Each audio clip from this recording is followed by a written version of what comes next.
बात पिछले 8 दिनों से फंसे मजदूरों की कर लेते हैं। देश उन 41 मजदूरों के लिए दुआ कर रहा है जो इस वक्त उत्तरकाशी की सुरंग में फंसे हुए हैं। सभी को सुरक्षित निकालने का मिशन पिछले 8 दिनों से जारी है। अभी तक एक एक दिन नई चुनौतियों के साथ हर एक दिन गुजरा है। बावजूद इसके एजेंसियां जी जान से डटी हुई हैं। जो मजदूर अभी सुरंग में हैं उनका स्वास्थ्य ठीक बताया जा रहा है, उनसे बातचीत भी हो पा रही है, उन तक खाना पहुंचाने का प्रयास भी किया जा रहा है। लेकिन मिशन के सामने अभी ऐसे कई पड़ाव हैं जिससे पार पाना चुनौती बना हुआ है। आपके सामने ये 8 दिनों से चल रहे रेस्क्यू ऑपरेशन की तस्वीरें हैं। इन तस्वीरों से समझा जा सकता है कि कैसे सिलक्यारा सुरंग में फंसे मजदूरों तक पहुंचना अभी तक एक चुनौती बना हुआ है। हालांकि रेस्क्यू में जुटी तमाम एजेंसियां विकल्पों पर विचार कर रही हैं और रेस्क्यू का एक 6 प्लान भी तैयार किया जा रहा है। फिलहाल अभी थोड़ी देर पहले मजदूरों तक खाना पहुंचाने के लिए 6 इंच की पाइप डाली जा रही है और उम्मीद जताई जा रही है कि यह मिशन जल्द कामयाब होगा और सभी 41 मजदूर सकुशल बाहर आ जाएंगे।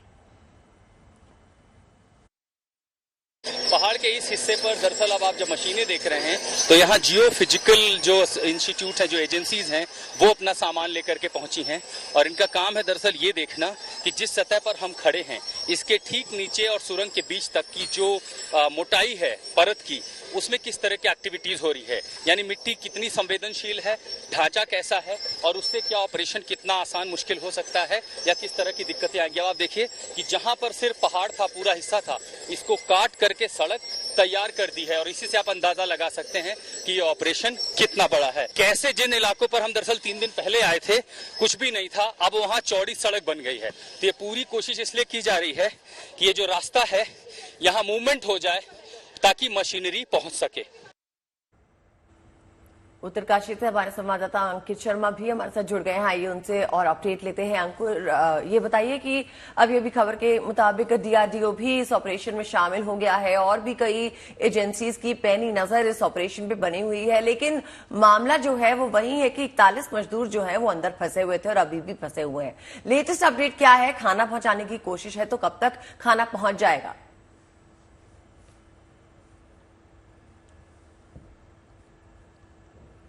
जी बिल्कुल, आप सही कह रही है। आज 9वां दिन शुरू हो चुका है और जो ऑपरेशंस कार्यरत हैं, लगातार कई सारी मल्टीपल टीम जो हैं ऑपरेशंस कर रही हैं और अपनी स्ट्रैटेजी के तहत जो 6 पॉइंट प्लान है उसको एग्जीक्यूट करने की कोशिश कर रही हैं। इस समय मैं आपको दिखाता हूं कि टनल के पास किस तरह के हालात हैं। अभी थोड़ी ही देर पहले डीआरडीओ की टीम यहाँ पहुंची थी और अपने रोबोटिक्स किट के साथ यहाँ पहुंची थी। अभी फिलहाल डीआरडीओ की टीम अंदर गई है।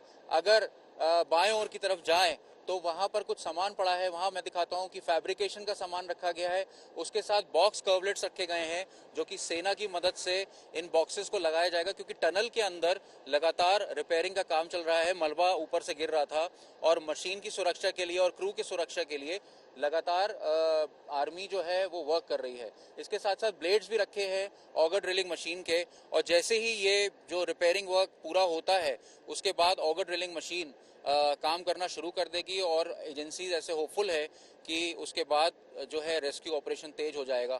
लेकिन फिलहाल जो है अभी अगर सामने की तस्वीर को देखें तो सिर्फ रणनीति पे काम किया जा रहा है और रणनीति पे काम करने के तहत जो है वो तैयारियों को देखा जा सकता है, लेकिन जो अंदर जाने की बात हो रही है, उन रणनीति को एग्जीक्यूट करने की बात हो रही है, वो अभी तक नहीं हो पाया है। पिछले 9 दिन हो चुके हैं इसी रणनीति पर काम करते हुए। नितिन गडकरी भी कह रहे थे 6 एक्शन प्लान है जिस पर काम किया जा रहा है। प्रॉब्लम कहां पर आ रही है और क्या जिस तेजी के साथ हम काम कर रहे हैं उससे इन मजदूरों को जल्दी निकाला जा पाएगा?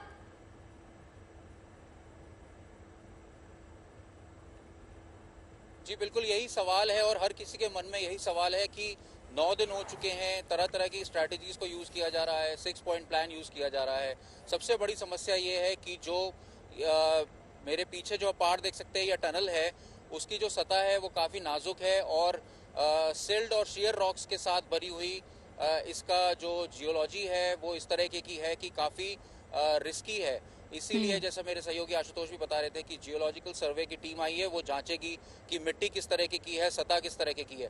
वर्टिकल ड्रिलिंग कोई आसान काम नहीं है, काफी टफ काम है और जिस तरह से 60 डिग्री के एंगल पे या ऊपर से नीचे तक वर्टिकल ड्रिलिंग के तहत अंदर जाया जाएगा उसमें काफी समय लग सकता है। अभी तैयारियां ही हो रही हैं, एक पैसेज तैयार किया जा रहा है, रोड बनाई गई है और फिर वहां पर मशीन को सेटल किया जाएगा। अंकित, ये जो पूरा प्रोसीजर आप बता रहे हैं, मतलब आपको सॉइल भी चेक करना है, आपको वहां पर ऐसी व्यवस्था बनानी है जिससे कि मिट्टी और ना धंसे, तो ऐसे में इसमें पूरा टाइम बहुत ज्यादा लगेगा। और क्या 41 मजदूरों की जिंदगी तब तक फंसी रहेगी, तब तक उनको खाना पानी सब इसी तरीके से पहुंचाया जाएगा?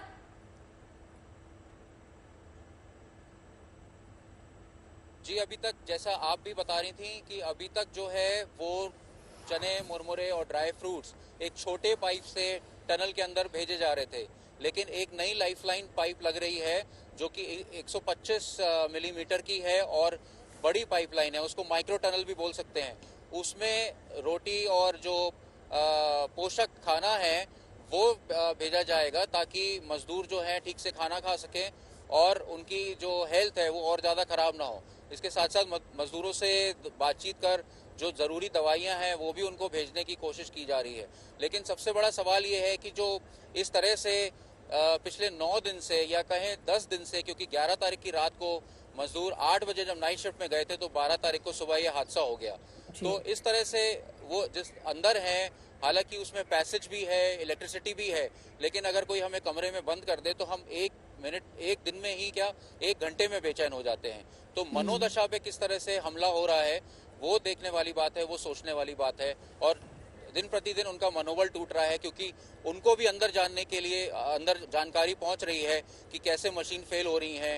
अब नया अटेम्प्ट किया जा रहा है, चारों तरफ से अटेम्प्ट किया जा रहा है, लेकिन कब पहुंचेंगे हमारे पास और हम कब बाहर निकल पाएंगे।